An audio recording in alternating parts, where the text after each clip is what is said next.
Sir नमस्कार। नमस्कार sir. क्या नाम है आपका? मेरा गोविंद प्रसाद शुक्ला है जी। गोविंद प्रसाद जी, कहाँ से आए हैं आप? जिला कटनी से आया हूँ, ग्राम जोहला से हूँ। सर क्या करते हैं आप? मेरा काम है क्लिनिक का और गाड़ियाँ चलती हैं जी। सर आपसे ये जानना चाहेंगे कि संत रामपाल जी महाराज से कब जुड़े आप? मैं संत रामपाल जी महाराज जी से यानी 1/13/2013 को जुड़ा हुआ हूँ सर।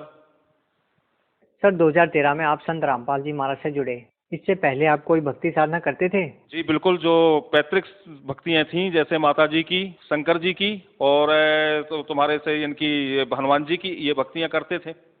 इससे हमें लाभ थोड़ी बहुत होते थे मगर पूर्ण रूप से लाभ नहीं होते थे। हम लोग पूरे घर के परेशान थे। हमारी यहाँ श्रीमती जी जो हैं उनके 2-3 बच्चे इन पूजाओं में एक्सपायर हो चुके थे। हम लोग यानी बच्चों से, बालक से बड़ी दुखित थे और जब यानी तुम्हारे से बालकों से दुखी होने के कारण हम यहाँ वहाँ चौकियों में भटकने लगे। हमें एक गोसलपुर में संत शिवदत्त जी महाराज मिले, उनकी शरण में गया, उनको गुरु जी बनाया। उन्होंने संकेत किया था मगर उस संकेत को हम समझ नहीं पाए। उन्होंने ये संकेत किया था कि आप उत्तर दिशा को जाएं, वहां गुरु गोविंद दोऊ खड़े, काको लागे पांव, बलिहारी गुरु आपने गोविंद दियो मिलाए। ये शब्द वो बार बार मुझसे कह रहे थे मगर मैं उस चीज को समझ नहीं पा रहा था जी। और मैं काफी दिन लेट हो गया और मैं खुद ही स्वयं बीमार पड़ गया। बीमारी पड़ने से मैं घर के कार्य जो आने वाले हैं वो रुक गए क्योंकि देख रेख करना था मुझे ही। फिर इसके बाद यानी तुम्हारे से मैं अस्पताल में भर्ती हो गया। भर्ती होने में रिपोर्ट आई, मेरी रिपोर्ट में ये हुआ कि आपके यूरिन ब्लैडर में पस पैदा हो गई है, ये यूरिन ब्लैडर को ऑपरेशन होगा। इसके बाद यानी मैं बेड में आ गया सर जी।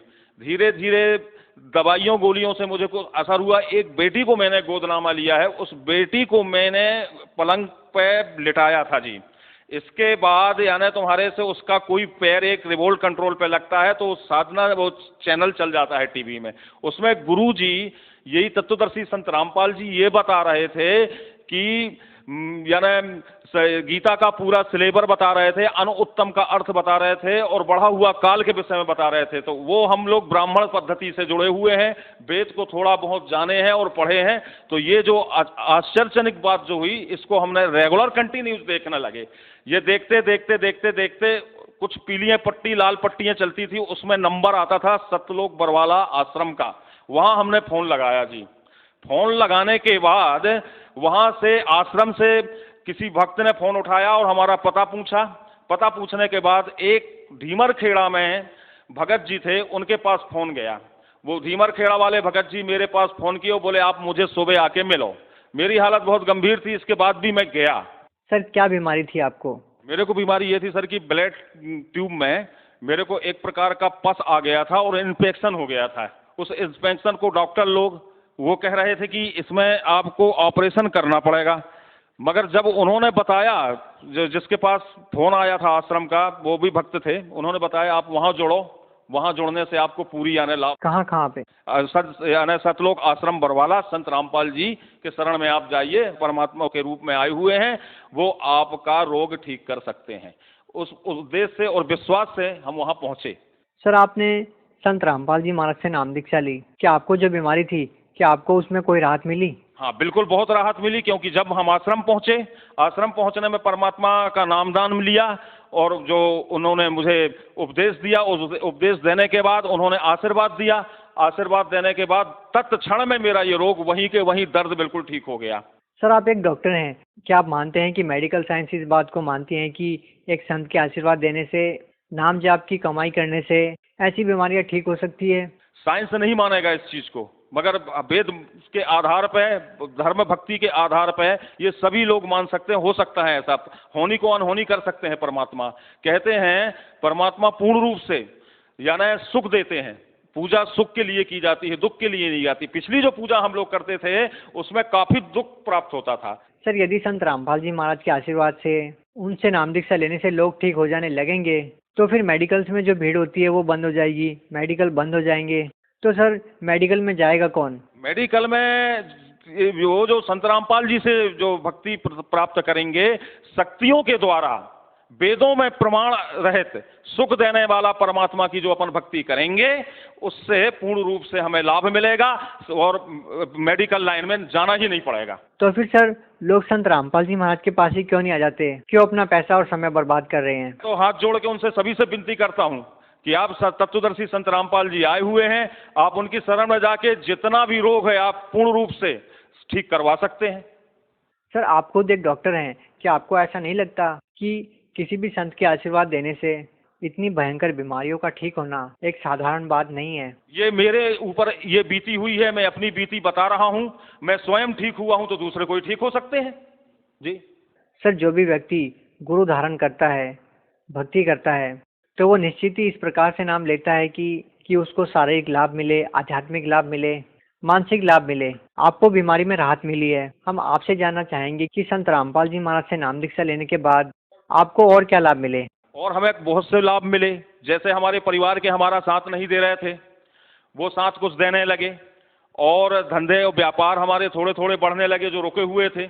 हमारी बीमारी ठीक हो गई, हम अपने बच्चों को पालने लगे, हम अपनी भक्त श्रीमती जी को भी जोड़ दिए, श्रीमती जी की भी तबीयत ठीक हो गई। हमारी बिटिया जो थी छोटी, परमात्मा के आशीर्वाद से पूर्ण रूप से चलने लगी, जो चलती नहीं थी।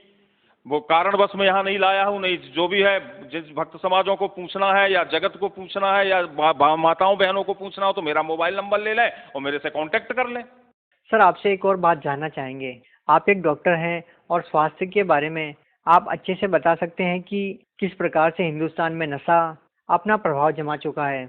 नशा छुड़वाने के लिए सरकार रोज नई नई योजनाएं लेकर आती है, नशा मुक्ति केंद्र खोलती है, लाखों करोड़ों रुपए की योजनाएं सरकार लेकर आती है, लेकिन बावजूद इसके सरकार को उन योजनाओं में कामयाबी हासिल नहीं होती है। लेकिन दूसरी ओर एक ऐसा संत जो अपने ज्ञान मात्र से, अपने आशीर्वाद से, भक्ति की विधि से लाखों करोड़ों लोगों को नशे से दूर कर चुके हैं, दहेज प्रथा से दूर कर चुके हैं। सर क्या कहना चाहेंगे, ऐसा कैसे संभव है, और सरकार के लिए क्या मैसेज देना चाहेंगे इस बारे में? सरकार के लिए मैं तो हाथ जोड़ के ये मैसेज दूंगा कि संत रामपाल जी को आप रिहा करें और पूर्ण रूप से संत रामपाल जी से नाम दीक्षा लेके नशा मुक्त कराएं, क्योंकि नशा मैं भी किया करता था। शराब पीता था, सिगरेट पीता था, बीड़ी पिया करता था, कभी कभी गांजे भी पिया लिया करता था और बहुत दुरुपयोग किया करता था अपने जीवन को। जब संत रामपाल जी से मैं जुड़ा तो तत्क्षण मात्र से आशीर्वाद देने से मेरा नशा 1 घंटे के अंदर छूट गया जी। सर कुछ लोगों का ये कहना है कि संत रामपाल जी महाराज के जो भी अनुयायी है, जो उनसे जुड़े हुए हैं, एक ऐसे संत से जुड़े हुए हैं जो अभी जेल में है, तो इसका कारण केवल यही हो सकता है कि वो जो लोग हैं जो उनसे जुड़े हुए हैं वो अंधभक्ति के तहत जुड़े हुए हैं। लेकिन आप खुद एक डॉक्टर हैं, आप उन लोगों के लिए अपने आप में एक जवाब हैं कि आप एक अंधभक्ति के तहत उनसे नहीं जुड़े हुए हैं। तो सर आप उन लोगों को क्या कहना चाहेंगे? मैं उन लोगों के लिए यही मैसेज दूंगा कि आप अपना कल्याण करवाएं। तत्वदर्शी संत आ गए हैं और वो तत्वदर्शी संत ऐसे हैं, गुरु सोई पूरा कहावे, 2 अक्षर का भेद बतावे, 1 लखावे 1 छुड़ावे और अपने निज घर को ले जावे। ऐसे गुरुजी अपने यहाँ आए हुए हैं। ऐसे गुरुजी बहुत कम आते हैं और कई कल्पों के बाद यहाँ इस पृथ्वी में, इस लोक में आकर अपनी भक्त आत्माओं को मुक्ति प्राप्त करवाते हैं और सतलोक ले जाते हैं। क्योंकि हम यहाँ काल के लोक में हैं। जब ये जानकारी हुई वेदों के अनुसार, वेदों में प्रमाण दिया है कि वेद में प्रमाण है और कबीर साहब भगवान हैं। सर आपसे एक अंतिम प्रश्न और जानना चाहेंगे। हिंदुस्तान में बहुत सारे धर्मगुरु हैं, लाखों करोड़ों की तादाद में उनके फॉलोअर्स भी हैं, तो फिर लोग संत रामपाल जी महाराज से नाम दीक्षा क्यों ले? हाँ, दूसरे जो संत हैं उनका कहना है कि पाप कर्म नहीं कर सकते और हमारे गुरुजी का कहना है कि पाप कट वेद के आधार से कट सकते हैं। इसीलिए मैं सब भाइयों बहनों से ये प्रार्थना करूंगा कि हमारे संत रामपाल जी से आएं और नाम दीक्षा लें।